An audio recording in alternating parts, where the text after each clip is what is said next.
নমস্কার বন্ধুরা, মেনকা রান্নাঘরে আপনাদের সবাইকে স্বাগত জানাই। তো বন্ধুরা, আমি আজকে আবার একটা রেসিপি নিয়ে চলে এসেছি, কাতলা মাছের রেজালা। তো কীভাবে বানাচ্ছি আপনাদের সঙ্গে শেয়ার করছি, আর পুরো ভিডিওটা দেখার জন্য অনুরোধ করছি বন্ধুদেরকে। তো চলুন রেসিপিটা বানিয়ে পুরোটাই দেখাই। তো এখানে প্রথমে কাতলা মাছগুলো নুন হলুদ মাখিয়ে নিয়েছি ভালো করে ধুয়ে, আর কড়াই তেল দিয়ে দিয়েছি।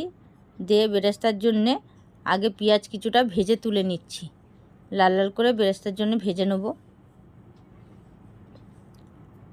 তো এবার ভেজে নিচ্ছি নুন ছাড়া, কেন বেরেস্তা ভাজার সময় নুন দেওয়া যাবে না। তো শুধু এটা একদম কম আছে খুব, আর সারাক্ষণ নাড়তে হবে এটা ভালো করে। এটা সবসময় নাড়তে হবে, না নাড়লে একদিকে কালো হয়ে যাবে, সেই জন্য বারবার নেড়ে নেড়ে এটাকে ভেজে নিতে হবে। তো দেখুন আমি বেরেস্তা ভেজে তুলে নিয়েছি। ওই তেলের মধ্যে মাছগুলোকে এবার দিয়ে দিচ্ছি, দিয়ে ভেজে নেবো।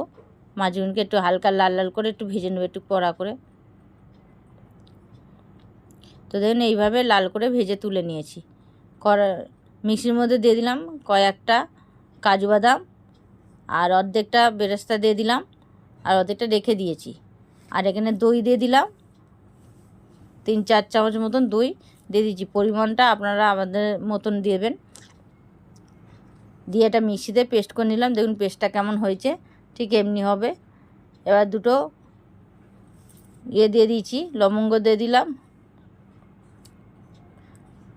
দুটো এলাচ দিয়ে দিচ্ছি, পেঁয়াজ দিয়ে দিলাম।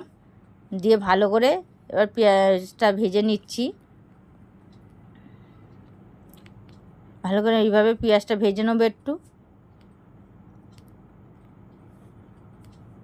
আঁচটা একটু কম আঁচে রাখছি। তো পেঁয়াজটা ভাজা ভাজা হয়ে এসছে, খুব বেশি তেল দিইনি। তো এবার আদা রসুনের পেস্ট দিয়ে দিলাম, কাঁচা লঙ্কা দিয়ে দিলাম এখানে বাটা। আলাদা করে কাঁচা লঙ্কা বেটে রেখেছিলাম, ঝালটা যেমন খাবেন তেমন দেবে। তো আমি এখানে বেশি ঝাল দিইনি, 1 চামচ মতন দিয়েছি। তো দিয়ে আবার কষে নিচ্ছি কিছুক্ষণ মশলাটাকে। এবার নুন দিয়ে দিলাম, হলুদ গুঁড়ো দিয়ে দিলাম, জিরে গুঁড়ো দিয়ে দিচ্ছি, আর কাশ্মীর লঙ্কার গুঁড়ো দিয়ে দিলাম। যেহেতু কাঁচা লঙ্কা বাটা দেওয়া আছে সেই জন্য কাশ্মীরি লঙ্কার গুঁড়োটা দিলাম। দিয়ে ভালো করে আবার কষে নিচ্ছি। আঁচটা একদম কম আঁচে রেখেছি, রেখে ভালো করে কষে নিচ্ছি। এবার যে মশলাটা আমি করে নিয়েছিলাম পেঁয়াজ আর কাজু বাদাম দিয়ে আর দই দিয়ে, সেটা দিয়ে দিলাম। দিয়ে আবার কিছুক্ষণ কষে নেবো ভালো করে। এই রেজালাটা খেতে দারুণ হয়েছিল, খেতে দুর্দান্ত হয়েছিল। রাইসের সঙ্গে আপনাদের খুবই ভালো লাগবে, পোলাও রাইসের সঙ্গে। তো ভালো করে এইভাবে কষে নিচ্ছি। তো এইভাবে কষা হচ্ছে ভালো করে, আঁচটা একদম কম আঁচেই রেখেছিলাম। তো এবার মিক্সি ধুয়ে জলটা একটু দিয়ে দিলাম, দিয়ে আবার একটু নাড়াচাড়া করে নিচ্ছি। এইভাবে কষে সব ভালো করে মিশিয়ে নিচ্ছি। নিয়ে এবার পরিমাণ মতন একটু জল দিয়ে দেবো।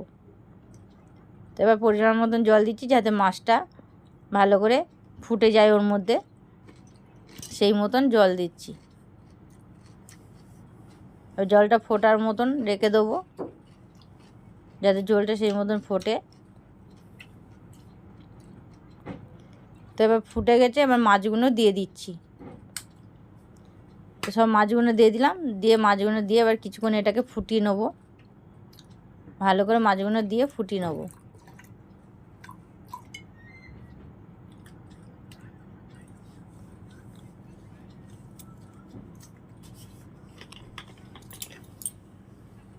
তো দেখুন হয়ে এসছে। এবার আমি নামানোর আগে একটু চিনি দিলাম, যেহেতু দই দেওয়া আছে। তো চিনিটা দিচ্ছি এবার নামানোর সময়। এবার নামিয়ে দিচ্ছি, ফুটিয়ে নিয়েছি চিনি দিয়ে। এবার ওপরে বেরেস্তাগুলো দিয়ে দিচ্ছি, দিয়ে এবার নামিয়ে নিচ্ছি।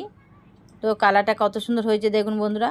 তো কেমন হলো বন্ধুরা কমেন্টে অবশ্যই জানিয়ে দেবেন। নতুন বন্ধু হলে এটা সাবস্ক্রাইব করে পাশে থাকবেন, আর অনেক অনেক শেয়ার করবেন। তো এখনও মতন আবার নতুন ভিডিও নিয়ে আবার ফিরে আসবো। নমস্কার।